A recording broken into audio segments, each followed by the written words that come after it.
Hi, ശരത്താണ്. ഇന്നത്തെ വീഡിയോയിൽ കുറച്ച് ജനറൽ ആയിട്ടുള്ള ടോപ്പിക്കിനെ പറ്റി സംസാരിക്കാമെന്നാണ് വിചാരിക്കുന്നത്. അതിനകത്ത് മെയിനായിട്ട് ഇപ്പം ഞാൻ ചെയ്യുന്നതും ചെയ്യാത്തതായിട്ടുള്ള കാര്യങ്ങളെ പറ്റി സംസാരിക്കാമെന്ന് വിചാരിക്കുന്നത്. അതിനകത്ത് ഏറ്റവും കൂടുതൽ ഇമ്പോർട്ടൻസ് കൊടുക്കുന്നത് ഞാൻ ചെയ്യാത്ത കാര്യങ്ങളെ പറ്റിയിട്ട് സംസാരിക്കാനായിട്ടാണ്. അതെന്ന് പറഞ്ഞാൽ മെയിനായിട്ട് നമ്മുടെ നാട്ടിലെ ഏറ്റവും കൂടുതൽ പോപ്പുലർ ആയിട്ടുള്ള കുറേ കാര്യങ്ങളെ പറ്റിയിട്ട് സംസാരിക്കുന്നത്. കാരണം അതൊന്നും ആക്ച്വലി ഇൻവെസ്റ്റ് ചെയ്യുന്ന സമയത്ത് വർക്ക് ചെയ്യാത്ത, ഞാനും നേരത്തെ ചെയ്തുകൊണ്ടിരുന്ന കുറേ കാര്യങ്ങളുണ്ട്. പലരും അതിൻ്റെയൊക്കെ പുറകിൽ പോയിട്ട് സമയം കുറേ വേസ്റ്റ് ചെയ്യുന്നുണ്ട്. അതിനകത്ത് ഏറ്റവും മെയിൻ ആയിട്ടുള്ള കാര്യങ്ങൾ നോക്കിയാൽ അത് കൂടുതൽ ഇത് നടക്കുന്നത് എന്താണെന്ന് വെച്ചാൽ ഈ സോഷ്യൽ മീഡിയ. ഇപ്പം ഞാൻ യൂട്യൂബിലാണ് വീഡിയോ ചെയ്യുന്നതെങ്കിലും കുറേ ആളുകൾ ഈ യൂട്യൂബ് ഒരു വരുമാന മാർഗ്ഗം ആക്കിക്കൊണ്ട് അതൊരു പ്രൈമറി ഇൻകം ആക്കിക്കൊണ്ട് ഇതൊരു തൊഴിലായിട്ട് എടുത്തിട്ട് ആ ഒരു രീതിയിൽ ബിസിനസ് ചെയ്യുന്ന ആൾക്കാരുണ്ട്. പക്ഷെ അവരും ഈ പറഞ്ഞ പോലെ ശരിക്കും അവർ ഇൻവെസ്റ്റ് ചെയ്യുക എന്നുള്ള രീതിയിലോ അല്ലെങ്കിൽ ട്രേഡ് ചെയ്യുക എന്നുള്ള രീതിയിലൊക്കെ ആയിട്ട് കുറേ വീഡിയോസൊക്കെ ചെയ്തുകൊണ്ട് അവർ ആക്ച്വലി ശരിക്കും പറഞ്ഞാൽ അവർ ഈ പറഞ്ഞ സോഷ്യൽ മീഡിയയിൽ അല്ലെങ്കിൽ യൂട്യൂബിൽ നടക്കുള്ള റവന്യൂ അതുകൊണ്ടിട്ട് ജീവിക്കുന്നവരോ അതല്ലെങ്കിൽ അതിൻ്റെ ആഡ് റവന്യൂ അല്ലെങ്കിൽ കൊളാബറേഷൻസോ അങ്ങനത്തെ കുറേ കാര്യങ്ങളൊക്കെ എക്സ്പെക്ട് ചെയ്തിട്ട് ഇപ്പോൾ കാണാമല്ലോ, നമ്മളിപ്പോൾ സീറോയിൽ അക്കൗണ്ട് ഓപ്പൺ ചെയ്യുക ആ രീതിയിലൊക്കെ പറയുന്നു. അല്ലെങ്കിൽ എന്തെങ്കിലും ഇപ്പോൾ ബിറ്റ് കോയിൻ്റെ കുറേ ആപ്പുകളോ കാര്യങ്ങളൊക്കെ അതിനെ പറ്റിയിട്ട് അതിനെ കൂടുതലായിട്ട് സെല്ല് ചെയ്യാൻ നോക്കുക. അതല്ലെന്നുണ്ടെങ്കിൽ ഈ പറഞ്ഞ പോലെ എന്താ പറയുക, ടേം ഇൻഷുറൻസ് സെല്ല് ചെയ്യുക, ഈ രീതിയിലുള്ള കുറേ ആടുകൾ കാര്യങ്ങളൊക്കെ ചെയ്ത് ആ ഒരു റവന്യൂ മെയിനായിട്ട് നോക്കിക്കൊണ്ട് ഇൻവെസ്റ്റ് ചെയ്യുന്ന ആ രീതിയിൽ വീഡിയോ ചെയ്യുന്ന, ഇൻവെസ്റ്റ് ചെയ്യുന്ന പറയില്ല, ആ രീതിയിലുള്ള വീഡിയോസ് ചെയ്യുന്ന ആൾക്കാരുണ്ട്. സോ അവർ ഇതൊരു ഇൻകമായിട്ട് ഈ ഒരു കാര്യത്തെ കാണുക. അവർ ആക്ച്വലി ഈ പറയുന്ന ഇൻവെസ്റ്റിംഗ് എന്നുള്ള കാര്യം സീരിയസ് ആയിട്ട് ചെയ്യുന്നവരോ അല്ലെങ്കിൽ അതിന് വേണ്ടിയിട്ട് എഫേർട്ട് എടുത്തിട്ട് ആ കാര്യങ്ങളൊക്കെ ചെയ്യുന്നവരായിട്ട് എനിക്ക് പ്രത്യേകിച്ച് പേഴ്സണലി ഫീൽ ചെയ്യുന്നില്ല. കാരണം ഞാൻ ഇങ്ങനത്തെ മലയാളത്തിലുള്ള പല കണ്ടന്റുകളും മലയാളത്തിലും ഇംഗ്ലീഷിലും ഹിന്ദിയിലും അല്ല ഏത് ലാംഗ്വേജ് നോക്കിയാലും ഇങ്ങനത്തെ കുറേ കാര്യങ്ങളൊക്കെ നമ്മൾ ആദ്യം ഇത് പഠിച്ചുകൊണ്ടിരിക്കുന്ന സമയത്ത് ഇൻവെസ്റ്റ് ചെയ്ത് തുടങ്ങുന്ന സമയത്ത് നമുക്ക് മെയിനായിട്ട് വലിയ ധാരണയൊന്നും ഇല്ലാത്തതുകൊണ്ട് തന്നെ ഈ പറയുന്ന രീതിയിലുള്ള സോഷ്യൽ മീഡിയയിലുള്ള ആൾക്കാരോ അല്ലെങ്കിൽ നമ്മൾ ഈ കാണുന്ന കാര്യങ്ങളൊക്കെ നമ്മൾ ഫോളോ ചെയ്യാൻ നോക്കും. അപ്പോൾ ഇവർ പലരും ചെയ്യുന്നത് വെച്ചാൽ അവർ സ്വന്തമായിട്ട് ചെയ്യുന്നതല്ലാതെ എവിടെയെങ്കിലും കേട്ട കുറേ കാര്യങ്ങളുണ്ട്. ഇപ്പോൾ ഒരു തവണ അവർ വന്നിട്ട് പറയുന്നത് ചിലപ്പം എന്താ പറയുന്നത്, ഇപ്പോൾ EMI ക്രോസ് ഓവറിനെ പറ്റിയിട്ടായിരിക്കും, അല്ലെങ്കിൽ മെയിനായിട്ട് ഈ പറയുന്ന പോലെ നമ്മുടെ ചാർട്ടിലുള്ള മെയിൻ കാര്യങ്ങളൊക്കെ ആയിരിക്കും. ഹെഡ് ആൻഡ് ഷോൾഡർ പാറ്റേൺ ആയിരിക്കും, അല്ലെങ്കിൽ reverse head and shoulder pattern ആയിരിക്കും. സോ ഈ രീതിയിൽ അല്ലെങ്കിൽ പല പല പാറ്റേൺസ് ഇതെല്ലാം വർക്കൗട്ട് ചെയ്യില്ലെന്നും നടക്കില്ല എന്നല്ല പറയുന്നത്. പക്ഷെ എന്നാൽ പോലും ഞാൻ പറയുന്നത് ഈ കണ്ടന്റ് മെയിനായിട്ട് ക്രിയേറ്റ് ചെയ്തുകൊണ്ടിരിക്കുന്ന ആൾക്കാർ ഇവരിതൊന്നും ചെയ്യുന്ന കാര്യങ്ങളാകാനുള്ള സാധ്യത വളരെ കുറവാണ്. കാരണം ഇവർ ഓരോ ദിവസവും ഓരോ കാര്യങ്ങളെ പറ്റിയിട്ട് സംസാരിച്ചുകൊണ്ടിരിക്കുന്നത്. അതായത് ഇന്ന് പറയുന്ന ഒരു രീതിയിൽ ഇൻവെസ്റ്റ് ചെയ്യാം, ഈ ഒരു കാര്യങ്ങൾ ഉപയോഗിച്ച് ഇൻവെസ്റ്റ് ചെയ്ത് കഴിഞ്ഞാൽ അത് നല്ല അടിപൊളിയായിട്ട് റിസൾട്ട് തരുന്ന ഒരു കാര്യമെന്ന് പറയും. അടുത്ത ഒരാഴ്ച രണ്ടാഴ്ച പോലും കഴിയണ്ട, അതിനുള്ളിൽ അവർ വേറെ എന്തെങ്കിലും കാര്യത്തെ പറ്റി പറയാനായിട്ട് തുടങ്ങും. അത് കഴിയുമ്പോഴായിരിക്കും ഒരു ഫിബനാച്ചി റീട്രേസ്മെന്റിന്റെ കാര്യം പറയുന്നത്. അവരിങ്ങനെ ഓരോ ദിവസവും ഓരോ കാര്യങ്ങൾ ഇവർ സിസ്റ്റമാറ്റിക് ആയിട്ട് ഇവരെന്തെങ്കിലും ചെയ്യുന്നതിനെ പറ്റിയിട്ടല്ല സംസാരിക്കുന്നത്, കുറെ ടിപ്സ് ആൾക്കാർക്ക് പറഞ്ഞു തന്നുകൊണ്ടിരിക്കുക ചെയ്യുന്നത്. പക്ഷെ അങ്ങനെ ഞാനിവിടെ ഇപ്പം ചെയ്യുന്ന വീഡിയോസിനകത്ത് ഞാൻ ഒരു കാരണവശാലും ഞാൻ ചെയ്യാത്തൊരു കാര്യങ്ങൾ ഇവിടെ പറയാറില്ല. അതായത് ഞാൻ 100% ചെയ്യുന്ന കാര്യങ്ങളും ഞാൻ എന്താണ് ഇൻവെസ്റ്റ് ചെയ്യുമ്പോഴത്തേന് ചെയ്യുന്നതെന്നുള്ള കാര്യങ്ങൾ മാത്രമേ ഞാനിവിടെ ഷെയർ ചെയ്യാറുള്ളൂ. അതല്ലാതെ വെറുതെ റാൻഡമായിട്ട് ഇൻവെസ്റ്റ് ചെയ്യുമ്പോൾ ഇങ്ങനെ ചെയ്താൽ നല്ലതാണ് അങ്ങനെ ചെയ്താൽ നല്ലതാണ് ഞാൻ ചെയ്യാത്ത ഒരു കാര്യങ്ങളും ഇവിടെ സംസാരിക്കാറില്ല. അതുകൊണ്ട് തന്നെ ഇത് റിയൽ ആയിട്ട് ഇൻവെസ്റ്റ് ചെയ്യും. ഇപ്പം എന്നെ തന്നെ ഫോളോ ചെയ്യണം, ഞാൻ പറയുന്ന കാര്യങ്ങൾ കേൾക്കണം എന്നല്ല പറയുന്നത്. പക്ഷേ ഇവിടെ ഈ രീതിയിലുള്ള കണ്ടന്റുകൾ കാര്യങ്ങളൊന്നും വരുന്നില്ല. അതായത് കൃത്യമായിട്ട് ബിസിനസ്സിനെ ട്രാക്ക് ചെയ്യുന്നു, അല്ലെങ്കിൽ ഈ ബിസിനസ്സുകളെ പഠിക്കുന്നു, മാനേജ്മെന്റിനെ പറ്റി സംസാരിക്കുന്നു, ഇതിനെ പറ്റിയുള്ള ഒറ്റ കണ്ടന്റ് ഞാൻ നോക്കിയിട്ട് മലയാളത്തിൽ കണ്ടിട്ടില്ല. അതിപ്പോൾ എനിക്ക് പറയുന്നതിനകത്ത് യാതൊരു പ്രശ്നമൊന്നുമില്ല. കാരണം ഞാൻ അതുപോലെ സെർച്ച് ചെയ്യാറുണ്ട്. കാരണം പ്രത്യേകിച്ച് ഞാൻ ഈ ഒരു കണ്ടന്റ് കാര്യങ്ങൾ ചെയ്യുമ്പോഴത്തേന് വേറെ ആരെങ്കിലും ഈ ഒരു കാര്യങ്ങളൊക്കെ തന്നെ സംസാരിക്കുന്നുണ്ടെന്നുള്ള കാര്യം ചെയ്ത് നോക്കാറുണ്ട്. പക്ഷേ മലയാളത്തിൽ അങ്ങനത്തെ ഒരു കണ്ടന്റ് പോലും വരുന്നില്ല. പക്ഷെ നിങ്ങൾക്ക് വേണമെന്നുണ്ടെങ്കിൽ മലയാളത്തിലല്ലാതെ ഇംഗ്ലീഷിലോ ഹിന്ദിയിലോ നോക്കിക്കഴിഞ്ഞാൽ ഒരുപാട് കണ്ടന്റുകളും കാര്യങ്ങളൊക്കെ അവൈലബിൾ ആണ്. പക്ഷെ നമ്മുടെ നാട്ടിൽ ഈ ഒരു കാര്യത്തെ പറ്റിയിട്ട് ഈ ഒരു രീതിയിൽ ഇതിനെപ്പറ്റി പഠിച്ച് ഈ രീതിയിൽ ഇൻവെസ്റ്റ് ചെയ്യുന്ന ആൾക്കാരൊന്നുമില്ല. ഇവരെല്ലാം ഭൂരിഭാഗം പേരും ഈ രീതിയിൽ വേറെ കുറെ കാര്യങ്ങളാണ് പറഞ്ഞുകൊണ്ടിരിക്കുന്നത്. അതിൽ സംഭവിക്കുന്ന വേറെ ഒന്നുമില്ല. ഒന്ന്, അവർ ആ രീതിയിൽ റവന്യൂ ഉണ്ടാക്കുന്നുണ്ടോ, അത് നമ്മുടെ പ്രശ്നമല്ല. അത് റവന്യൂ ഉണ്ടാക്കാതിരിക്കും, അത് അവരെടുത്തുള്ള കാര്യങ്ങളാണ്. പക്ഷേ അവിടെ നമ്മുടെ സമയം അതുപോലെ വേസ്റ്റ് ആവുന്നുണ്ട്. ഇപ്പം ഞാനാണെങ്കിൽ പോലും ആദ്യം ഈ ഒരു കാര്യത്തെ പറ്റിയിട്ടൊക്കെ മനസ്സിലാക്കുന്ന സമയത്ത് നമ്മൾ ആത്മാർത്ഥമായിട്ട് ഇവർ ഈ പറയുന്ന പല കാര്യങ്ങളും നമ്മളിത് മനസ്സിലാക്കാൻ ശ്രമിച്ചുകൊണ്ടിരിക്കുകയാണല്ലോ. അപ്പോൾ ഈ ഒരു രീതിയിൽ ആ ഒരു രീതിയിലൊക്കെ ഇൻവെസ്റ്റ് ചെയ്യുക, ആ കാര്യങ്ങൾ പഠിക്കാൻ നോക്കുക, അതിനെ ബാക്ക് ടെസ്റ്റ് ചെയ്തുകൊണ്ടിരിക്കുക. സോ ഇങ്ങനത്തെ ഒരുപാട് കാര്യങ്ങളിൽ നമ്മൾ കുറേ സമയം നമ്മൾ വേസ്റ്റ് ചെയ്യുന്നുണ്ട്. അപ്പോൾ ആ സമയം വേസ്റ്റ് ചെയ്യുന്ന സമയം എന്ന് പറഞ്ഞാൽ നമുക്ക് ഒന്നാമത്തെ കാര്യം നമുക്ക് എന്താണ് ജെന്യൂൻ ആയിട്ട് ചെയ്യേണ്ടത് ആ ഒരു കാര്യങ്ങളെ പറ്റിയിട്ട് സംസാരിക്കാതെ നമ്മൾ വേറെ കാര്യത്തിൽ സമയം കളയുമ്പോൾ നമുക്കിത് പഠിക്കാൻ പറ്റുന്നില്ല. അതായത് ഒരു കാലത്ത് ഞാനിത് കേട്ടിട്ടില്ല, ഈ ആളുകൾ വന്നിട്ട് കൃത്യമായിട്ട് എങ്ങനെയാണ് ഈ ഒരു ബിസിനസ്സിനെ പറ്റി പഠിക്കേണ്ടത്, അല്ലെങ്കിൽ ഇതിനെ പഠിക്കുന്നതിൻ്റെ ഇമ്പോർട്ടൻസിനെ പറ്റിയിട്ടോ അല്ലെങ്കിൽ മാനേജ്മെന്റ് കമ്പനിയെ പറ്റിയിട്ടോ അങ്ങനത്തെ ഒരു കാര്യങ്ങളെ പറ്റിയിട്ട് നമ്മുടെ നാട്ടിലൊരു മനുഷ്യന്മാർ പറയുന്നത് കേൾക്കാറില്ല. പക്ഷെ നമുക്കത് പറയുന്ന ആൾക്കാരുണ്ട്, പക്ഷെ മലയാളത്തിലില്ല എന്നുള്ള കാര്യമാണ് പറയുന്നത്. ഈ ഒരു കാര്യത്തെ പറ്റിയിട്ട് ആരും സംസാരിക്കുന്നത്, അവർ വേറെ എന്തൊക്കെയോ കാര്യങ്ങളെ പറ്റിയിട്ട് സംസാരിച്ചുകൊണ്ടിരിക്കുന്നത്. അതുകൊണ്ട് തന്നെ നിങ്ങൾ ഈ ആവശ്യമില്ലാത്ത കാര്യങ്ങളിലേക്ക് മെയിനായിട്ട് ഫോക്കസ് കൊടുക്കരുതെന്നുള്ളതാണ് എനിക്ക് പറയാനായിട്ടുള്ളത്. അതിൽ തന്നെ ശ്രദ്ധിക്കേണ്ട കുറേ കാര്യങ്ങളുണ്ട്. ഇപ്പം നമ്മൾ മെയിനായിട്ട് കുറേ ഫോക്കസ് ചെയ്യുന്ന കുറേ ഏരിയ ഉണ്ട്. FIAs ബൈ ചെയ്തോ, DIAs ബൈ ചെയ്യുന്നുണ്ടോ, അവർ സെല്ല് ചെയ്യുകയാണോ ചെയ്തുകൊണ്ടിരിക്കുന്നത്, ഈ ഒരു കാര്യങ്ങളൊന്നും നമ്മൾ അറിയേണ്ട യാതൊരു ആവശ്യമില്ല. ഞാനിപ്പോൾ ഇൻവെസ്റ്റ് ചെയ്യുന്ന സമയത്ത് ഞാൻ ഇൻവെസ്റ്റ് ചെയ്തിരിക്കുന്നത് ഞാൻ പറയില്ല, ഏകദേശം ഒരു 10-25-30 സ്റ്റോക്കുകൾ എൻ്റെ പോർട്ട്ഫോളിയോയിൽ ഇപ്പോഴുണ്ട്. ഈ സ്റ്റോക്കുകളിലൊന്നും FIAs ബൈ ചെയ്യുന്നുണ്ട്, അവരൊക്കെ എത്ര ഹോൾഡ് ചെയ്യുന്നുണ്ടെന്ന് പോലും എനിക്കറിയില്ല. അതുപോലെ ഞാൻ കഴിഞ്ഞ ദിവസം ഒരു വീഡിയോ ചെയ്തിരുന്നു സ്കൈ ഗോൾഡിനെ പറ്റിയിട്ട്. എനിക്ക് ഏകദേശം 200% റിട്ടേൺ തന്ന സ്റ്റോക്ക് എന്ന് പറഞ്ഞിട്ട്. സോ ആ ഒരു സ്റ്റോക്കിൽ FIAs എത്ര ഹോൾഡ് ചെയ്യുന്നുണ്ട്, DIAs എത്ര ഹോൾഡ് ചെയ്യുന്നത്, ഇതൊന്നും എനിക്കറിയില്ല. അവർ ബൈ ചെയ്യുന്നുണ്ടോ, ഇപ്പോൾ അവർ സെല്ല് ചെയ്തിരിക്കണോ, അങ്ങനത്തെ കാര്യങ്ങളെ പറ്റിയിട്ട് യാതൊരു ധാരണ എനിക്കില്ല. കാരണം അത് നമുക്ക് അറിയേണ്ട ആവശ്യമല്ല.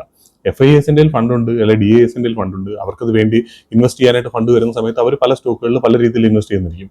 നമ്മൾ ഇവരെല്ലാം ഇൻവെസ്റ്റ് ചെയ്തിടത്ത് പോയിട്ട് ഇൻവെസ്റ്റ് ചെയ്തുകൊണ്ടിരുന്ന കഴിഞ്ഞാൽ നമ്മൾ ഓരോ ദിവസം ഓരോന്നിൻ്റെ പുറകെ ഓടേണ്ടതായിട്ട് വരും. അതുപോലെ തന്നെ ഇവർ പല റീസൺ കൊണ്ടായിരിക്കും ചിലപ്പോൾ ഇൻവെസ്റ്റ് ചെയ്യുന്നത്.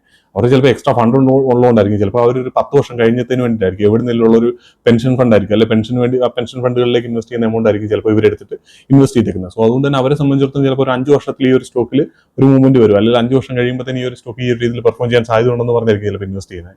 സോ അതും നമ്മൾ നമ്മുടെ ക്യാപിറ്റൽ ഇപ്പോൾ കൊണ്ട് ഇൻവെസ്റ്റ് ചെയ്യുന്നു. അവരെ സംബന്ധിച്ചിടത്തോളം 5 വർഷം കഴിയുമ്പോൾ ചിലപ്പോൾ ഇത് ഡബിളോ ട്രിപ്പിളോ ആയി കിട്ടിയാൽ മതിയായിരിക്കും.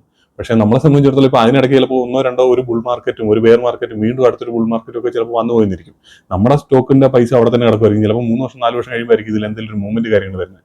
സോ ആ രീതിയിൽ നമ്മൾ ഇൻവെസ്റ്റ് ചെയ്തുകൊണ്ടിരുന്നു കഴിഞ്ഞാൽ നമുക്ക് റിട്ടേൺസ് മേക്ക് ചെയ്യാൻ പറ്റില്ല. അതുകൊണ്ട് തന്നെ പിന്നെ അതിനുള്ള FIAs DAs അവർ ബൈ ചെയ്യുന്നതിന്റെ എന്ത് റീസണിന്റെ പേരിലാണ് അവർ ബൈ ചെയ്യുന്നത്, എന്തിനു വേണ്ടിയിട്ടാണ് അവർ സെല്ല് ചെയ്യുന്നത് നമുക്കറിയില്ല. ചിലപ്പോൾ അവർ ടാക്സിന്റെ എന്തെങ്കിലും കാര്യങ്ങൾക്ക് വേണ്ടിയിട്ടായിരിക്കും ചിലപ്പോൾ സെല്ല് ചെയ്ത് ഒഴിവാക്കുന്നത്. അതെല്ലാം അവർക്ക് 100,000 കാര്യങ്ങളുണ്ടാവും ഇതുപോലെ അവർ ബൈ ചെയ്യാനായിട്ടാണെങ്കിൽ പോലും. സോ നമ്മളപ്പോൾ അത് മനസ്സിലാക്കിയിട്ട് അതിന്റെ പുറകെ പോവാതെ ഇപ്പോൾ അത് നോക്കി കഴിഞ്ഞാൽ ഇപ്പോൾ ഒരു FIA അല്ലെങ്കിൽ ഒരു DA ഏതെങ്കിലും ഇപ്പോൾ നമ്മുടെ LIC എവിടെയെങ്കിലും ഒരു ഫണ്ട് ഇൻവെസ്റ്റ് ചെയ്യുന്നു. സോ അത് കണ്ടു കഴിഞ്ഞാൽ അപ്പോൾ ബാക്കിയുള്ള DAസിനൊക്കെ അത് നോക്കിയിട്ട് അപ്പോൾ LIC അവിടെ ഫണ്ട് ഇൻവെസ്റ്റ് ചെയ്യുന്നുണ്ട്, ആ സ്റ്റോക്ക് നല്ലതായിരിക്കും, അപ്പോൾ അത് കയറി പോകാൻ വേണ്ടിയിട്ടാന്ന് പറഞ്ഞിട്ട് ഇവരെല്ലാ DAസോ അല്ലെങ്കിൽ FIAs എല്ലാവരും വന്ന് ഒരിടത്ത് ബൈ ചെയ്യുന്ന ആ സ്റ്റോക്കും കയറി പോകുന്നു. സോ കുറച്ച് കഴിയുമ്പോൾ അവരെല്ലാവരും സെല്ല് ചെയ്ത് ഒഴിവാകുന്നു. ഈ രീതിയിലല്ല മാർക്കറ്റ് വർക്ക് ചെയ്തുകൊണ്ടിരിക്കുന്നത്. ബിസിനസ് നല്ലതല്ലെന്നുണ്ടെങ്കിൽ ഈ പറഞ്ഞ രീതിയിൽ സ്റ്റോക്ക് ഒന്നും കയറി പോകില്ല. പക്ഷേ ബിസിനസ് നല്ലതാണെന്നുണ്ടെങ്കിൽ അവിടെ FIAs വന്നിരിക്കും, DAs വന്നിരിക്കും. ഇതൊന്നും നമ്മൾ അതിനെ പറ്റിയിട്ട് നമ്മൾ ഓവറായിട്ട് വറി ചെയ്യേണ്ട ആവശ്യമില്ല. നമ്മൾ ഈ FIAസിനെ DAസിനെ ട്രാക്ക് ചെയ്യാൻ പോകുന്ന നേരത്ത് ഈ ബിസിനസിനെ ട്രാക്ക് ചെയ്താൽ നമുക്ക് അതിന്റെ ബെനിഫിറ്റ്സ് നമുക്ക് കിട്ടുന്നുണ്ടാവും. ഇപ്പോൾ ഞാൻ പറഞ്ഞില്ല, ഞാനിപ്പോൾ സ്ക്രീനർ യൂസ് ചെയ്യാറുണ്ട്. സ്ക്രീനറിൽ നമ്മൾ ബാക്കി എല്ലാ കാര്യങ്ങളും നോക്കുന്നുണ്ടെങ്കിൽ നമുക്ക് അവിടെ ഈ ഒരു ഏരിയ നോക്കേണ്ട ആവശ്യം പോലും ഇല്ല. കാരണം ഞാനിത് നേരത്തെ ചെയ്തുകൊണ്ടിരുന്ന നമ്മൾ പോയിട്ട് ഈ കാര്യങ്ങളൊക്കെയാണ് നോക്കുന്നത്. എത്ര FIAs വന്നിട്ടുണ്ടോ, FIAസിന്റെ പെർസെന്റേജ് കൂടിയോ, DAസിന്റെ പെർസെന്റേജ് കൂടിയോ. സോ ഇത് മിക്കവാറും നോക്കുമ്പോൾ തന്നെ എന്താ സംഭവിക്കുന്നത്, FIAs കുറയുകയാണെന്നുണ്ടെങ്കിൽ ഇപ്പുറത്തോടെ DAs കൂടുന്നുണ്ടാവും, അല്ലെ DAs കുറയുകയാണെങ്കിൽ അപ്പുറത്തോടെ FIAs കൂടുമായിരിക്കും ചെയ്തുകൊണ്ടിരിക്കുന്നത്. അപ്പോൾ ആകെപ്പാടെ കൺഫ്യൂഷൻ ആവും. അപ്പോൾ നമുക്കിത് കുറയുവാണോ കൂടുവാണോ, ഇത് എന്താ ചെയ്യേണ്ടതെന്നുള്ളൊരു കൺഫ്യൂഷൻ അടിച്ചുകൊണ്ടിരിക്കും. സോ ഈ ഒരു രീതിയിൽ നമ്മൾ നോക്കേണ്ട ആവശ്യമില്ല. കാരണം ഇത് ഞാൻ പറയുന്നത് വെച്ചാൽ ഞാൻ റിയൽ ആയിട്ട് ഇൻവെസ്റ്റ് ചെയ്ത് നമ്മൾ റിട്ടേൺ മേക്ക് ചെയ്യണമെങ്കിൽ ഈ ഒരു കാര്യം എനിക്ക് ആവശ്യമേ വന്നിട്ടില്ല. അതായത് നമുക്ക് റിട്ടേൺ ജനറേറ്റ് ചെയ്യണമെന്നുണ്ടെങ്കിൽ ബിസിനസ് നന്നായിട്ട് പെർഫോം ചെയ്യാന്നുള്ള കാര്യം മാത്രമേ ഉള്ളൂ. അതുകൊണ്ട് തന്നെ FIAs DAs വരുന്നതിനെ പറ്റി ഓവറായിട്ട് പറയേണ്ട ആവശ്യമില്ല. അല്ലെങ്കിൽ ഇപ്പോൾ അതിന്റെ പറയുന്നത് പ്ലഡ്ജ് പെർസെന്റേജ് ഉണ്ടെന്നൊന്ന് നോക്കിയിട്ട് അതിനെ പറ്റിയിട്ട് പ്ലഡ്ജ് ഉണ്ടെങ്കിൽ എല്ലാവർക്കും മീൻസ് പ്രൊമോട്ടർ പ്ലഡ്ജ് ഉണ്ടെന്നുണ്ടെങ്കിൽ ഭയങ്കര പ്രശ്നമാണ്. കാരണം എന്തോ വലിയ ഫ്രോഡാണെന്നുള്ള ഒരു ഫീലിംഗ് ആണ്. ഇപ്പം ഞാൻ നേരത്തെ അതിനെപ്പറ്റി സംസാരിച്ചിട്ടുണ്ട്. ഇപ്പം നമ്മുടെയാണ് ക്യാപിറ്റൽ നമ്മൾ ഇൻവെസ്റ്റ് ചെയ്തിരിക്കുന്നത്, നമ്മളൊരു ബിസിനസ് നടത്തുവാണെങ്കിൽ നമുക്ക് പേഴ്സണൽ ആയിട്ടുള്ള എന്തെങ്കിലും ആവശ്യത്തിന് ചിലപ്പോൾ നമ്മൾ പ്ലഡ്ജ് ചെയ്തെന്നിരിക്കും, അല്ലെങ്കിൽ നമുക്കിപ്പോൾ എന്ത് റീസൺ വേണമല്ലോ ആവാം. ചിലപ്പോൾ ബിസിനസ്സിലേക്ക് തന്നെ റീഇൻവെസ്റ്റ് ചെയ്യാനായിട്ടായിരിക്കാം, ഏത് രീതി വേണമല്ലോ. അപ്പോൾ അത് പ്ലഡ്ജ് ഉണ്ടെങ്കിൽ നമുക്കത് എന്തിനു വേണ്ടി അവർ പ്ലഡ്ജ് ചെയ്തിരിക്കുന്നു എന്നുള്ള കാര്യം വേണം നമുക്ക് മാനേജ്മെന്റിനോട് ചോദിക്കാൻ പറ്റും. സോ അവർ പറയുകയാണ് ബിസിനസ്സിലേക്ക് റീഇൻവെസ്റ്റ് ചെയ്യാൻ പറയുകയാണെങ്കിൽ യാതൊരു പ്രശ്നമില്ല. അതല്ല അവരുടെ എന്തെങ്കിലും പേഴ്സണൽ ആവശ്യത്തിനാന്ന് പറഞ്ഞാൽ അതിന് യാതൊരു പ്രശ്നമൊന്നുമില്ല. കാരണം അത് അവരെ സംബന്ധിച്ചിടത്തോളം അവരുടെ ഇൻവെസ്റ്റ്മെന്റ് ആണ്. നമ്മുടെ ഇൻവെസ്റ്റ്മെന്റ് പോലെ തന്നെ അവരുടെ ഇൻവെസ്റ്റ്മെന്റ് ആണ്, അല്ലെ അവരുടെ ക്യാപിറ്റലോ അല്ലെ അവരുടെ എമൗണ്ടോ ആണ് അവരുടെ കയ്യിലിരിക്കുന്നത്. അത് അവർക്ക് പ്ലഡ്ജ് ചെയ്യുവോ അവരുടെ ഫോത്തിലാണത്. നമ്മൾ അതിനെ പറ്റിയിട്ട് അതൊന്നും അല്ല ബിസിനസ്സിനെ തീരുമാനിക്കുന്ന കാര്യങ്ങൾ. പിന്നെ അതുപോലെ തന്നെ ഈ പറഞ്ഞ ഡെപ്റ്റ് ഇക്വിറ്റി നോക്കുക. ഡെപ്റ്റ് ഇക്വിറ്റി നോക്കിക്കോ, കുഴപ്പമില്ല. ഈ ഡെപ്റ്റ് അവർ എന്ത് ചെയ്യും, ഞാൻ ഇതൊക്കെ ഒരുപാട് തവണ സംസാരിച്ചിട്ടുള്ളതാണ്. അതുകൊണ്ട് തന്നെ ഈ ഡെപ്റ്റ് അവർ എന്ത് ചെയ്യുക എന്നുള്ള കാര്യമാണ് നമുക്ക് അറിയേണ്ടത്. അല്ലാതെ ഒരു ചെറിയ കമ്പനിക്ക് ഒരു രീതിയിലും വളർന്ന് വലുതാവാനായിട്ട് പറ്റില്ല. അതെല്ലാം നമ്മൾ ഇൻവെസ്റ്റ് ചെയ്യുന്ന കമ്പനി വളരണ്ട, അതങ്ങനെ തന്നെ നിന്നാൽ മതി എന്നാണെന്നുണ്ടെങ്കിൽ നമുക്ക് ഡെപ്റ്റ് ഇക്വിറ്റി ഒക്കെ ഓവറായിട്ട് നോക്കി അങ്ങനെയൊക്കെ ഇരിക്കാൻ പറ്റും. അതല്ലാതെ ചെറിയൊരു ബിസിനസ്സിന് വളരണമെന്നുണ്ടെങ്കിൽ അവർ ഈ പറഞ്ഞ രീതിയിൽ നല്ല രീതിയിൽ ഇൻവെസ്റ്റ് ചെയ്യണം, റീഇൻവെസ്റ്റ് ചെയ്യണം. ഓരോ ബിസിനസ്സിനും ഓരോ രീതിയിലായിരിക്കും ഇൻവെസ്റ്റ് ചെയ്യേണ്ടി വരുന്നത്. സോ ആ രീതിയിലൊക്കെ അവർ ഇൻവെസ്റ്റ് ചെയ്യുമ്പോഴത്തേന് അതിനവർക്ക് ക്യാപിറ്റൽ വേണ്ടി വരും. സോ ആ ക്യാപിറ്റൽ അവർ എവിടുന്ന് റേസ് ചെയ്യും? ചെറിയ കമ്പനികളെ സംബന്ധിച്ചിടത്തോളം അവരുടെ പ്രൊമോട്ടറിന്റെ ചിലപ്പോൾ ഒരു പോർഷൻ സെയിൽസ് പ്ലഡ്ജ് ചെയ്തിട്ടായിരിക്കും അവർ ചിലപ്പോൾ ക്യാപിറ്റൽ റേസ് ചെയ്യുന്നത്. അല്ല ചിലപ്പോൾ അവർ ചെയ്യുന്നത് ഇതുപോലെ തന്നെ ഡെപ്റ്റ് അവർക്ക് എടുക്കാൻ പറ്റുന്നത്ര ഡെപ്റ്റ് എടുത്തിട്ടായിരിക്കും അവർ ചെയ്യുന്നത്. അതല്ലെങ്കിൽ ചിലപ്പോൾ ഒരു QIP ആയിരിക്കും ചെയ്യുന്നത്. ഞാൻ ഓർക്കുന്നുണ്ട് നേരത്തെയൊക്കെ നമ്മൾ ബിസിനസ്സുകളെ പറ്റി പഠിക്കുമ്പോൾ ഒക്കെ ഈ QIP ചെയ്യുക എന്നൊക്കെ പറഞ്ഞാൽ ഭയങ്കര പ്രശ്നമാണ്. അതിന്റെ ഇക്വിറ്റി ഡൈല്യൂട്ട് ചെയ്യുവാണ്, അത് ഭയങ്കര പ്രശ്നമാണ്. EPS കുറയും, ഇതാണെന്നൊക്കെ പറഞ്ഞിട്ട് ഈ ചെറിയ ബിസിനസ്സുകൾക്ക് വളരണമെന്നുണ്ടെങ്കിൽ ക്യാപിറ്റൽ എടുത്തേ പറ്റുള്ളൂ. അവിടെ QIP ചെയ്യുന്നതല്ല പ്രശ്നം. QIP ചെയ്തിട്ട് അവരെ ക്യാപിറ്റൽ ഒരു കമ്പനിയിൽ ഞാൻ വെച്ചാൽ വളരണം നല്ല രീതിയിൽ ബിസിനസ് ചെയ്യുന്ന ഒരു ബിസിനസ്സുകൾ പോലും ചുമ്മാ വെറുതെ വേറെ എന്തെങ്കിലും ആവശ്യത്തിന് വേണ്ടിയിട്ടല്ല QIP എടുക്കുന്നത്. QIP ഒക്കെ എടുക്കുമ്പോൾ അതിന് കൃത്യമായിട്ടുള്ള റീസൺസും കാര്യങ്ങളും കാണിക്കണം. അവർ ആ QIP എടുത്തിട്ട് അവർ ക്യാപെക്സ് ആണ് ചെയ്യുന്നത്, പുതിയൊരു ഫാക്ടറി കൊണ്ടുവരികയാണ്, അല്ലെങ്കിൽ എന്തെങ്കിലും സെയിൽസ് ടീമിനെ വളരെ വലിയതാക്കുവാണ്. ആ ഒരു രീതിയിലൊക്കെ അല്ലെങ്കിൽ ബിസിനസിനെ മൊത്തത്തിൽ അവർ റീഡിസൈൻ ചെയ്ത് മാറ്റുവാണ്. സോ ഈ രീതിയിലൊക്കെ ചെയ്തുകൊണ്ടിരിക്കുന്ന ഒരു ബിസിനസിനെ സംബന്ധിച്ചിടത്തോളം അവർ ക്യാപിറ്റൽ ഇങ്ങനെ റൈസ് ചെയ്ത് അതിൽ നിന്ന് അവർ എക്സ്ട്രാ പ്രോഫിറ്റും കാര്യങ്ങളൊക്കെയാണ് അവർ മേക്ക് ചെയ്യാനായിട്ട് പോകുന്നത്. സോ അതുകൊണ്ട് തന്നെ ചെറിയ ബിസിനസ്സുകൾക്ക് ഈ രീതിയിലൊക്കെ ഫണ്ട് റൈസ് ചെയ്യേണ്ടതായിട്ട് വരും. അപ്പോൾ അതിനെയൊന്നും നമ്മൾ ഓവറായിട്ട് നെഗറ്റീവായിട്ട് കാണുമല്ല നമ്മൾ ചെയ്യുന്നത്. നമ്മൾ ആ ബിസിനസ് നടത്തുന്നത് എന്താണെന്നുള്ള രീതിയിൽ ആ ബിസിനസ് നടത്തുന്ന ഒരു രീതി മനസ്സിലാക്കാതെ ഇത് തിയറി, ഞാൻ എപ്പോഴും പറയുന്ന കാര്യങ്ങളൊക്കെ തന്നെയാണ്, ഇത് തിയറി കാര്യങ്ങൾ നമ്മൾ പഠിച്ചിട്ട് ആ തിയറി നമ്മൾ സ്കൂളിൽ പഠിച്ച പോലെ ഇത് പരീക്ഷയ്ക്ക് എക്സാം എഴുതുന്ന പോലെ പ്ലഡ്ജ് ചെയ്താൽ മോശം, QIP റേസ് ചെയ്യുന്ന ഇക്വിറ്റി ഡയലൂഷനാണ്, അത് മോശമാണ്. ഡെപ്റ്റ് ടു ഇക്വിറ്റി 0.5 താഴെ ആയിരിക്കണം, ഇല്ലെന്നുണ്ടെങ്കിൽ കൂടുതൽ കടവാണ്, കടത്തുമ്പോൾ കടവാവും, ഇൻട്രസ്റ്റ് കൊടുത്ത് കമ്പനി കൂട്ടി പോകും. അങ്ങനെയൊന്നും അല്ല ബിസിനസ് വർക്ക് ചെയ്യുന്നത്. ഈ രീതിയിലുള്ള ബാലൻസ് ഷീറ്റും കാര്യങ്ങളൊക്കെ നിങ്ങൾക്ക് കിട്ടും. അതെപ്പോഴാണെന്ന് വെച്ചാൽ ഈ കമ്പനിയൊക്കെ നന്നായിട്ട് വളർന്ന് നല്ല രീതിയിലായി കഴിഞ്ഞതിന് ശേഷം ആ സമയത്ത് നിങ്ങൾ പോയിട്ട് അവരുടെ ബാലൻസ് ഷീറ്റ് ഒക്കെ നോക്കി കഴിഞ്ഞാൽ അവരുടെ ഡെപ്റ്റ് ഇക്വിറ്റി ഒക്കെ വളരെ കുറവായിരിക്കും. ചിലപ്പോൾ അവർക്ക് പ്ലെഡ്ജ് ചെയ്യേണ്ടതായിട്ട് വരുന്നുണ്ടാവില്ല, അല്ലെങ്കിൽ അന്നേരം ചിലപ്പോൾ അവർക്ക് QIP കാര്യങ്ങളൊന്നും ചെയ്യേണ്ടതായിട്ട് വരുന്നുണ്ടാവില്ല. ഇങ്ങനത്തെ പ്രശ്നങ്ങളൊന്നും ഉണ്ടാവില്ല. കാരണം എന്താണ്, അവർ നല്ല രീതിയിൽ വളർന്ന് വലിയൊരു ഒരു ബിസിനസ്സായി മാറി കഴിയുമ്പോൾ അവർക്ക് നല്ല രീതിയിൽ ക്യാഷ് ജനറേറ്റ് ചെയ്യാൻ പറ്റും, നല്ല രീതിയിൽ പ്രോഫിറ്റ്. ഇപ്പോൾ ചിലപ്പോൾ 1000 കോടിയോ 2000 കോടിയോ പ്രോഫിറ്റ് ജനറേറ്റ് ചെയ്യുന്ന ഒരു കമ്പനിക്ക് ഒരു വർഷം ഒരു 1000 കോടിയുടെ ക്യാപെക്സ് ചെയ്യണമെന്നുണ്ടെങ്കിൽ അവർ വേറെ എവിടെ നിന്ന് ഫണ്ട് എടുക്കേണ്ട ആവശ്യമില്ല, കാരണം അവരുടെ പ്രോഫിറ്റ് തന്നെ ഉണ്ട് അവിടെ. അപ്പോൾ ആ രീതിയിലാണ് നമ്മൾ ഇതിനെ കണ്ട് മനസ്സിലാക്കാനുണ്ട്. ഇപ്പം നമ്മൾ ഇന്നലെ സംസാരിച്ചാൽ പറഞ്ഞില്ലേ 200% എനിക്ക് റിട്ടേൺ ജനറേറ്റ് ചെയ്ത കമ്പനി എന്ന് പറഞ്ഞു സ്കൈ ഗോൾഡ്.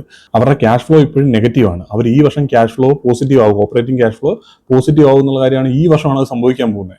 സോ അത് നോക്കിക്കഴിഞ്ഞാൽ അത് നിങ്ങളൊരു 3-4 വർഷത്തെ സ്കൈ ഗോൾഡ് നോക്കിക്കഴിഞ്ഞാൽ എത്ര പെർസെൻറ്റേജ് റിട്ടേൺ തരുന്നത്? 10 ഇരട്ടി, 20 ഇരട്ടി, 25 ഇരട്ടി കണ്ട് റിട്ടേൺ തന്നു കഴിഞ്ഞാൽ ആ ഒരു ബിസിനസ് കഴിഞ്ഞ ഒരു 3-4 വർഷം നോക്കിക്കഴിഞ്ഞാൽ. സോ അത് ക്യാഷ് ഫ്ലോ കാര്യങ്ങളൊക്കെ നെഗറ്റീവാണ്. അവർ ഡെപ്റ്റ് എടുക്കുന്നുണ്ടായിരുന്നു, അവർ നല്ല ഇപ്പോൾ അതിൽ നിന്നാണ് ഈ ഡെപ്റ്റ് എടുക്കുന്ന കുറച്ചിട്ട് അവർ ഈ പറഞ്ഞ അഡ്വാൻസ് ഗോൾഡിലേക്കൊക്കെ മാറിക്കൊണ്ടിരിക്കുന്നത് ഇപ്പോഴാണ്. സോ ഈ ഒരു രീതിയിൽ നോക്കുക. അല്ലെങ്കിൽ നമ്മളിപ്പോൾ ഏതറിന്റെ കാര്യം നമ്മൾ പറയാറുണ്ട്, ഏതറിന്റെ ബിസിനസ് ഇപ്പോഴും ലോസിലാണ് കിടക്കുന്നത്. സോ അവിടെ അപ്പം നമ്മൾ ഈ ഒരു രീതിയിൽ നോക്കാൻ പോയി കഴിഞ്ഞ് കഴിഞ്ഞാൽ ഒരു കാരണവശാലും നമുക്ക് ഇൻവെസ്റ്റ് ചെയ്യാൻ പറ്റുന്ന ഒരു ബിസിനസ്സേ അല്ല ഒന്നും. അതുകൊണ്ട് തന്നെ നിങ്ങൾ ബിസിനസിന്റെ ഫണ്ടമെന്റൽ അറിയണം. അതായത് ഫണ്ടമെന്റൽ എന്ന് പറയുമ്പോൾ തിയററ്റിക്കലായിട്ട് ഫണ്ടമെന്റൽ അനാലിസിസ് പഠിക്കുന്ന ആ സാധനങ്ങളിലേക്ക് അങ്ങനെ പോകാനായിട്ടല്ല പറയുന്നത്. നമുക്ക് മെയിൻ ആയിട്ട് അറിയേണ്ട അവർ എന്ത് ബിസിനസ്സാണ് ചെയ്യുന്നത് എന്നുള്ള കാര്യം അറിയണം. അതുകൂടാതെ തന്നെ ഫ്യൂച്ചറിലേക്ക് അവരെന്താണ് ചെയ്യുന്നത്, ഇങ്ങനത്തെ എന്നെപ്പറ്റിയൊക്കെ ഞാൻ ഒരുപാട് പറഞ്ഞപ്പോൾ ആ ഒരു രീതിയിലേക്ക് പോകുന്നില്ല. അപ്പോൾ അതുകൊണ്ട് തന്നെ നമുക്ക് അത് മനസ്സിലാക്കി അതിലേക്കാണ് നമ്മുടെ കൂടുതൽ സമയവും കാര്യങ്ങളൊക്കെ നമ്മൾ ഇൻവെസ്റ്റ് ചെയ്യേണ്ടത്. അതല്ലാതെ ഇങ്ങനെ വെറുതെ ഓരോ ദിവസവും നമ്മൾ അവിടെ ഇവിടെയും കേൾക്കുന്ന കാര്യങ്ങളുടെ പുറകെ പോയി കഴിഞ്ഞാൽ ഒരു ദിവസം നമ്മൾ ഒരു കാര്യം കേൾക്കും, വേറെ ദിവസം നമ്മൾ വേറൊരു കാര്യം കേൾക്കും. നമ്മളിത് പ്രാക്ടിക്കലായിട്ട് അപ്ലൈ ചെയ്യാൻ നടക്കുമ്പോഴത്തേന് നമ്മുടെ സമയം വെറുതെ വേസ്റ്റ് ആവും. ഈ പറയുന്ന ആൾ ഒരു വർഷം മുമ്പോ 2 വർഷം മുമ്പോ അവർ പറഞ്ഞ ഇൻഡിക്കേറ്ററിനെ പറ്റിയിട്ട് അവരോട് ഇപ്പോൾ പോയി ചോദിച്ചു കഴിഞ്ഞാൽ അവരത് കേട്ടിട്ട് പോലും ഉണ്ടാവില്ല. അതെങ്ങനെ വർക്ക് ചെയ്യുന്നത്, അവരെന്താ പറഞ്ഞതെന്ന് ഉള്ളതിനെ പറ്റിയിട്ടൊന്നും ഒരു ധാരണ അവർക്ക് ഉണ്ടാവാൻ സാധ്യതയില്ല. കാരണം അവർ ഓരോ ദിവസം ഓരോന്നിനെ പറ്റിയിട്ട് പറഞ്ഞു പോയിക്കൊണ്ടിരിക്കുകയാണ് ചെയ്യുന്നത്. നിങ്ങൾ ഈ രീതിയിലുള്ള കാര്യങ്ങളിലേക്കൊന്നും കൂടുതൽ ഫോക്കസ് കൊടുക്കാതെ ആക്ച്വലായിട്ട് നടക്കുന്ന കാര്യങ്ങളെ പറ്റിയിട്ട് റിയലിസ്റ്റിക് ആയിട്ട് നമ്മൾ കാര്യങ്ങൾ മനസ്സിലാക്കി ഈ കാര്യങ്ങൾ ബിസിനസ്സിൽ എന്താണ് നടക്കുന്നത് അല്ലെങ്കിൽ മാർക്കറ്റിൽ എന്താണ് നടക്കുന്നത് എന്നുള്ള കാര്യങ്ങൾ റിയലൈസ് ചെയ്തിട്ട് വേണം ഇൻവെസ്റ്റ് ചെയ്യാനായിട്ട്. ഈ കാര്യങ്ങളൊക്കെ നിങ്ങൾ മെയിനായിട്ട് മനസ്സിൽ വെക്കേണ്ടതായിട്ടുണ്ട്. പിന്നെ അതുപോലെ തന്നെ ഓവറായിട്ട് പ്രൈസ് ചാർട്ടിനകത്ത് നിങ്ങൾ ഇൻവോൾവ് ആകുന്നത് കുറയ്ക്കുന്നത് നിങ്ങൾക്ക് നല്ലതായിരിക്കും. കാരണം എന്താ വെച്ചാൽ എല്ലാവരുടെയും കൺസേൺ എന്ന് പറഞ്ഞാൽ ഞാൻ കഴിഞ്ഞ ദിവസം വീഡിയോ ചെയ്തതാണ് ഈ പറഞ്ഞ PE റേഷ്യോനെ പറ്റിയിട്ട്. ആൾക്കാർക്ക് PE റേഷ്യോ എന്ന് പറഞ്ഞാൽ ഭയങ്കര പ്രശ്നമാണ്. അല്ലെങ്കിൽ വാല്യുവേഷൻ സ്റ്റോക്കിന്റെ പ്രൈസ് നോക്കിയിട്ട് ആ സ്റ്റോക്ക് പ്രൈസ് കയറിപ്പോയി അതുകൊണ്ട് ഇനിയിപ്പോൾ ഇൻവെസ്റ്റ് ചെയ്യുന്നത് നല്ലതല്ല, ഇനിയിപ്പോൾ മോശമാണെന്നൊക്കെ ഉള്ള രീതിയിൽ ആ ഒരു രീതിയിലല്ല. ബിസിനസിന്റെ പൊട്ടൻഷ്യൽ കാണാൻ നമ്മൾ പഠിച്ചില്ല എന്നുണ്ടെങ്കിൽ നമുക്ക് ഇൻവെസ്റ്റ് ചെയ്യാൻ പറ്റില്ല. സ്കൈ ഗോൾഡിന്റെ വീഡിയോ ചെയ്യുമ്പോൾ ആൾക്കാർക്കുള്ള കൺസേൺ എന്ന് പറയുന്നത് ഈ പറയുന്ന സ്റ്റോക്ക് കയറിപ്പോയി, സ്റ്റോക്ക് കഴിഞ്ഞു പോയി എന്നൊക്കെയാണ് പറഞ്ഞുകൊണ്ടിരിക്കുന്നത്. സ്റ്റോക്ക് അങ്ങനെ കയറിപ്പോയി കഴിഞ്ഞു പോയി എന്ന് നമുക്ക് പറയാൻ പറ്റില്ല. ആ ബിസിനസിന്റെ പെർഫോമൻസിനനുസരിച്ചിട്ട് സ്റ്റോക്കിൽ എത്ര വേണമെങ്കിലും മൂവ്മെന്റ് വരാം. അത് ആ ബിസിനസ് എത്രമാത്രം ഓപ്പർച്യൂണിറ്റി മുന്നിലേക്കുണ്ട്, അവർ ഏത് രീതിയിലാണ് പെർഫോം ചെയ്യാൻ പോകുന്നത്, അതെങ്ങനെയാണ് എക്സിക്യൂഷൻ കാര്യങ്ങളൊക്കെ നടക്കുന്നത്, ആ ഒരു രീതിയിൽ ആ പെർഫോമൻസ് കാര്യങ്ങൾ വന്നു കഴിഞ്ഞാൽ സ്റ്റോക്ക് പ്രൈസിൽ മൂവ്മെന്റ് വരാനുള്ള സ്റ്റോക്കിൽ റിട്ടേൺ ജനറേറ്റ് ചെയ്യാനുള്ള സാധ്യത വളരെ കൂടുതലാണ്. പക്ഷെ അതൊന്നും നമ്മൾ പ്രീ ജഡ്ജ് ചെയ്തിട്ട് ഞാൻ അതിന് മുമ്പത്തെ വീഡിയോയിൽ ഞാൻ പറഞ്ഞിട്ടുണ്ട്, ഒരു സ്റ്റോക്കിൽ നമ്മൾ ബൈ ചെയ്യണം 10% കയറിപ്പോയി, 20% കയറിപ്പോയി, ഡബിളായി. ചിലപ്പോൾ സ്റ്റോക്കിന് ഞാൻ പറഞ്ഞില്ല 10 ഇരട്ടിയോ 15 ഇരട്ടിയോ 20 ഇരട്ടിയോ റിട്ടേൺ തരാനുള്ള പൊട്ടൻഷ്യൽ ഉള്ള സ്റ്റോക്ക് ആയിരിക്കും. അതിനകത്തൊപ്പം അതിന്റെ ആദ്യത്തെ ഒരു ഇനിഷ്യൽ മൂവ്മെന്റ് ആയിരിക്കും ചിലപ്പോൾ കഴിഞ്ഞേക്കുന്നത്. അതൊന്നും നമുക്കറിയില്ല. നമുക്ക് ബിസിനസിനെ പഠിക്കുക, അതിനെ ട്രാക്ക് ചെയ്യുക എന്നുള്ള കാര്യം മാത്രമേ ഉള്ളൂ. ഇത് സ്ഥിരമായിട്ട് കേട്ടിട്ടുള്ള ഒരു കാര്യം അല്ലാത്തതുകൊണ്ട് തന്നെ ഈ ഒരു കാര്യം ഇത് ഇങ്ങനെ പറയുമ്പോഴത്തേന് ഇത് ഇങ്ങനല്ല ചെയ്യേണ്ടതെന്നുള്ളൊരു തോന്നലായിരിക്കും മനസ്സിൽ വരാൻ സാധ്യത. പക്ഷെ ആ ഒരു രീതിയില്ല. നിങ്ങളൊക്കെ ആണെങ്കിൽ പോലും എനിക്ക് തോന്നുന്നു ഇത് കാണുന്ന ഒരു 90% ആൾക്കാരും കഴിഞ്ഞൊരു 10 വർഷമായിട്ടോ അല്ലെങ്കിൽ 3-4 വർഷമായിട്ടെങ്കിലും മിനിമം ഇൻവെസ്റ്റ് ചെയ്തുകൊണ്ടിരിക്കുന്ന ആളുകളായിരിക്കും. അതുകൊണ്ട് തന്നെ നിങ്ങൾക്ക് പല കാര്യങ്ങളും മനസ്സിലാക്കാൻ പറ്റും. കാരണം എന്ന് വെച്ചാൽ അങ്ങനെയാണെന്നുണ്ടെങ്കിൽ കഴിഞ്ഞ ഒരു 3-4 വർഷത്തിൽ നിങ്ങൾ ഈ പറഞ്ഞ പോലെ പല കാര്യങ്ങൾ നോക്കിയിട്ട് അതിൽ നിന്ന് നമുക്ക് എത്രമാത്രം റിട്ടേൺ ജനറേറ്റ് ചെയ്യാൻ പറ്റും എന്നുള്ള കാര്യം ആലോചിച്ച് കഴിഞ്ഞാൽ തന്നെ ഏകദേശം ഒരു ധാരണ കിട്ടേണ്ടതാണ്. അതല്ലാതെ നമ്മളെന്തോ സീക്രട്ട് ആയിട്ടുള്ള എന്തെങ്കിലും കാര്യങ്ങൾ എന്തോ മാർക്കറ്റിൽ മിസ്സായിട്ടിരിക്കുകയാണ്. നമുക്ക് ആ ഒരു കാര്യം കൃത്യമായിട്ട് അറിഞ്ഞു കഴിഞ്ഞാൽ നമുക്ക് റിട്ടേൺ ജനറേറ്റ് ചെയ്യാൻ അല്ലെങ്കിൽ നല്ല രീതിയിൽ എമൗണ്ട് നമുക്ക് മേക്ക് ചെയ്യാൻ പറ്റും എന്നൊക്കെ ഉള്ളൊരു ചിന്തയായിട്ടിരിക്കുകയാണെങ്കിൽ നിങ്ങൾക്ക് അത് മനസ്സിലാക്കേണ്ട, നിങ്ങൾ ആ അറിയേണ്ട കാര്യം എന്ന് പറയുന്നത് എന്താണ് ബിസിനസ് എന്നുള്ളൂ. ആ ബിസിനസ് നടക്കുന്ന കാര്യങ്ങളാണ് നമുക്ക് അറിയേണ്ടത്. നിങ്ങളിപ്പോൾ ഇൻവെസ്റ്റ് ചെയ്തിട്ടുള്ള കമ്പനികളടക്കം നോക്കുക, അതിനകത്ത് നടക്കുന്ന കാര്യങ്ങൾ. നമ്മളിവിടെ പല കാര്യങ്ങളും ഡിസ്കസ് ചെയ്യാറുണ്ട്. പല കമ്പനികളുടെയും മാനേജ്മെന്റ് പറയുന്നതായിട്ടും അല്ലെങ്കിൽ അവർ ചെയ്യാനായിട്ട് പ്ലാൻ ചെയ്യുന്നതായിട്ടും അല്ലെങ്കിൽ പാസ്റ്റിൽ ചെയ്ത കാര്യങ്ങളൊക്കെ ആയിട്ട് നിങ്ങളപ്പോൾ ഇൻവെസ്റ്റ് ചെയ്തിട്ടുള്ള ഒരാളാണെന്നുണ്ടെങ്കിൽ ഈ ബിസിനസ്സിൽ ഈ കാര്യങ്ങളൊക്കെ നടന്നത്, അല്ലെങ്കിൽ നിങ്ങൾ ഇൻവെസ്റ്റ് ചെയ്ത ബിസിനസ്സിൽ ഇങ്ങനത്തെ കാര്യങ്ങൾ എന്തെങ്കിലും നടന്നതായിട്ടോ മാനേജ്മെന്റ് പറഞ്ഞതായിട്ടോ അങ്ങനത്തെ കാര്യങ്ങൾ എന്തെങ്കിലും നിങ്ങൾക്ക് അവയർനെസ് ഉണ്ടോ, അല്ലെങ്കിൽ നിങ്ങൾ ഫ്യൂച്ചറിൽ ഈ കാര്യങ്ങളൊക്കെ എന്തെങ്കിലുമൊക്കെ നിങ്ങൾ ഇൻവെസ്റ്റ് ചെയ്ത സ്റ്റോക്കുകൾ എക്സ്പെക്ട് ചെയ്യുന്നുണ്ടോ എന്നുള്ള കാര്യം ആലോചിച്ച് തന്നെ ഏകദേശം ഒരു ധാരണ കിട്ടാൻ സാധ്യതയുണ്ട്.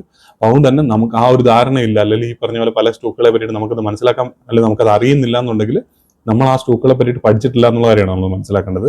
പിന്നെ അതുപോലെ തന്നെ ഇതിന് സമയം വേണ്ടി വരുന്ന ഒരു കാര്യമാണ്. നമ്മൾ അതിനകത്ത് സമയം കൊടുക്കേണ്ടതായിട്ട് വരും. നമ്മൾ ഈ പറഞ്ഞ പോലെ നമ്മൾ ഈ ചാർട്ട് നോക്കുന്ന പോലെ അത്ര സുഖമായിട്ട് നമുക്ക് രസത്തിൽ എന്തൊക്കെ കാര്യങ്ങൾ നമ്മൾ പാറ്റേൺ സീക്കിങ് നമുക്ക് ഇഷ്ടമുള്ളൊരു കാര്യമാണ്. അത് നമ്മൾ പണ്ട് തൊട്ടേ മനുഷ്യന്മാരെ ചെയ്തുകൊണ്ടിരുന്ന ഒരു കാര്യമായിട്ട് തന്നെ നമുക്ക് ആ ഒരു കാര്യം കാണാനും അതിനകത്ത് എന്തെങ്കിലും പാറ്റേൺസ് ഒക്കെ ഫൈൻഡ് ചെയ്തിട്ട് ചാർട്ടിൽ നോക്കിക്കൊണ്ടിരിക്കുക എന്ന് പറഞ്ഞാൽ നമുക്ക് കുറച്ചുകൂടി ഇൻട്രസ്റ്റിംഗ് ആയിട്ട് തോന്നിയേക്കാം. പക്ഷേ നമുക്ക് റിയൽ ആയിട്ട് റിട്ടേൺ മേക്ക് ചെയ്യണമെന്നുണ്ടെങ്കിൽ നമ്മൾ കുറച്ചും കൂടെ വേറൊരു രീതിയിൽ നമ്മൾ ഇതിനകത്ത് വർക്കൗട്ട് ചെയ്യേണ്ടതായിട്ടുണ്ട്. അങ്ങനെ ഉണ്ടെങ്കിലേ ഉള്ളൂ നമുക്ക് എല്ലാവരും ഫോളോ ചെയ്യുന്നൊരു പാത്തിൽ നമ്മൾ പോയിക്കൊണ്ടിരുന്നാൽ ഈ പറഞ്ഞ രീതിയിൽ അവരൊക്കെ പ്രോഫിറ്റ് ആ പാത്തിൽ പോയിട്ട് മേക്ക് ചെയ്തിട്ടുണ്ടെങ്കിൽ പ്രശ്നമില്ല. പക്ഷേ ആ ഒരു രീതിയിലല്ല ഇവിടെ സംഭവിച്ചുകൊണ്ടിരിക്കുന്നത്. അതുകൊണ്ട് തന്നെ ബിസിനസ്സിന് നിങ്ങൾ കൃത്യമായിട്ട് പഠിക്കണം.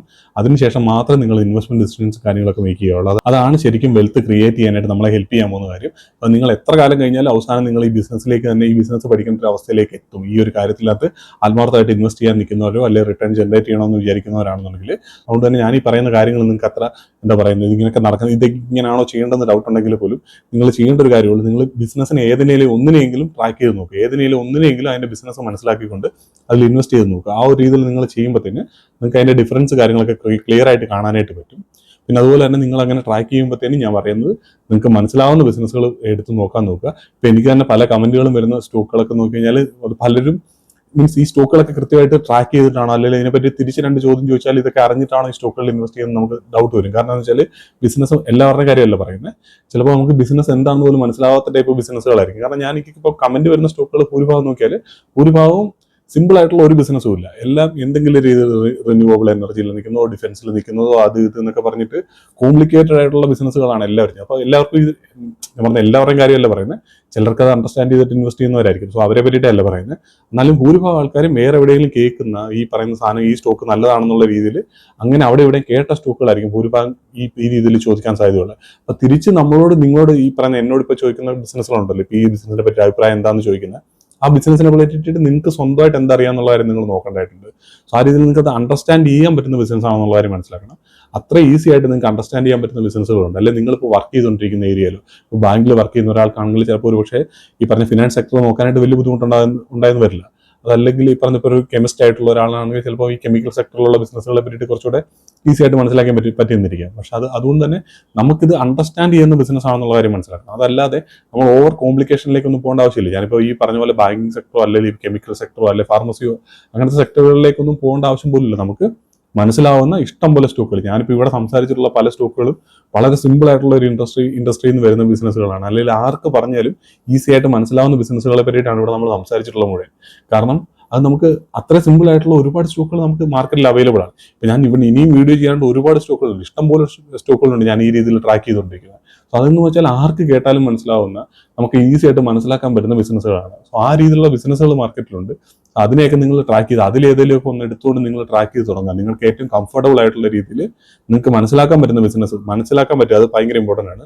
അത് പറ്റുന്ന ബിസിനസ്സുകൾ സെലക്ട് ചെയ്യുക. അല്ലാതെ നിങ്ങൾക്ക് ഇഷ്ടമുണ്ട് അത് ഇഷ്ടമാണ് ഇത് ഇഷ്ടമാണ് അത് ഇഷ്ടമാണെങ്കിൽ നിങ്ങൾക്ക് അത് മനസ്സിലാക്കാൻ പറ്റുമോ എന്നുള്ള കാര്യം ഇവിടെ നോക്കേണ്ടതായിട്ടുണ്ട്.